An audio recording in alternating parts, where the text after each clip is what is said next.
বাংলাদেশের রাজনীতির এখন প্রধান সংকট এই গণভোটের রায় বাস্তবায়ন না হয় এই সংকট বাংলাদেশের রাজনৈতিক সংঘাতের দিকে নিয়ে যেতে পারে।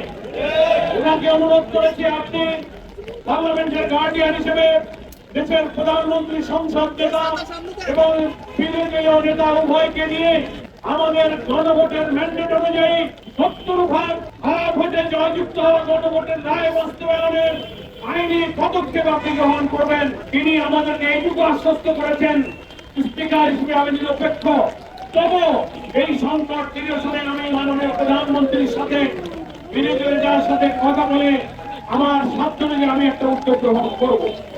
এতটুকু আশ্বস্ত উনি আমাদেরকে করেছেন এবং এটাও বলেছেন যে আজকেই আমরা আসার পর ওনার সাথে প্রধানমন্ত্রীর বৈঠকের সময় নির্ধারিত আছে, সেই সময় তিনি স্মারকলিপি নিয়ে প্রধানমন্ত্রীর সাথে কথা বলবেন, এটুকু তিনি আমাদেরকে ওয়াদা করেছেন।